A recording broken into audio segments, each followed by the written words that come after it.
जीवन हमें एक मौका देता है, इसलिए जब भी सही कॉलेज चुनने का समय आए तो सिर्फ मंगलायतन यूनिवर्सिटी आपके बेहतरीन भविष्य और सर्वांगीण विकास के लिए। 6 साल का मासूम, एक हंसता खेलता बच्चा, अपने घर का इकलौता चिराग अब इस दुनिया में नहीं है। जिस बच्चे की मुस्कान से पूरा घर रोशन रहता था, जिस बच्चे के खिलौने घर में बिखरे रहते थे, अब उसकी एक आवाज सुनने के लिए परिवार के लोग तरस रहे हैं। दिल्ली के पीतमपुरा इलाके में नगर निगम द्वारा संचालित एक स्विमिंग पूल ने 6 साल के तक्ष की जिंदगी छीन ली। ये हादसा 13 जून का है। दिल्ली की भीषण गर्मी में तक्ष अपने दोस्तों के साथ स्विमिंग करने गया था। परिवार के मुताबिक वो पहले से तैरना जानता था। परिवार का आरोप है कि तक्ष की जान लापरवाही के कारण गई है। स्विमिंग पूल में सुरक्षा के नाम पर कोई इंतजाम नहीं थे। शुक्रवार सुबह तक्ष स्विमिंग के लिए निकला, लेकिन कुछ देर बाद उसके दोस्तों का घर कॉल आया कि तक्ष बेहोश हो गया है। जब परिवार हॉस्पिटल पहुंचा तो तब तक बहुत देर हो चुकी थी। उसका पूरा शरीर नीला पड़ गया था। तक्ष को डॉक्टरों ने मृत घोषित कर दिया था। वैसे तक्ष को तैरना आता था।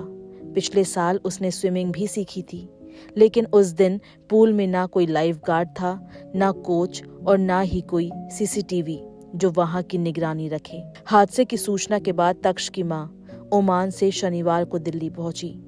पोस्टमार्टम के बाद तक्ष का शनिवार को ही अंतिम संस्कार कर दिया गया। बेटे की मौत से दुखी मां कीर्ति कौशिक ने कहा कि ये सब अस्वीकार्य है और अप्रत्याशित है। स्विमिंग पूल संचालक ने केवल अपनी 150 रुपये फीस देखी। उसने अपनी जिम्मेदारी नहीं निभाई।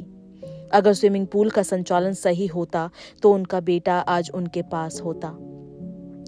आप इतने छोटे बच्चे को स्विमिंग पूल में उतार रहे हो तो निगरानी और सुरक्षा की जिम्मेदारी स्विमिंग पूल प्रबंधन की है, जिसे ना तो संचालक ने ठीक से निभाया और ना ही दिल्ली नगर निगम ने। निगम और संचालक की लापरवाही ने उनके बेटे की जान ले ली। तक्ष के साथ जो बच्चे थे उन्होंने बताया कि वो स्विमिंग पूल के चक्कर लगा रहे थे। तक्ष भी उनके साथ तैर रहा था, लेकिन जब वो किनारे पर पहुंचे तो तक्ष वहां नहीं था। जब बच्चों ने शोर मचाया और लाइफ गार्ड को बुलाया, उसके बाद लाइफ गार्ड ने तक्ष को निकाला और स्विमिंग पूल के पास के ही अस्पताल ले गए, जहां डॉक्टरों ने उसे मृत घोषित कर दिया। तक्ष की मृत्यु ने पूरे परिवार को झकझोर दिया है।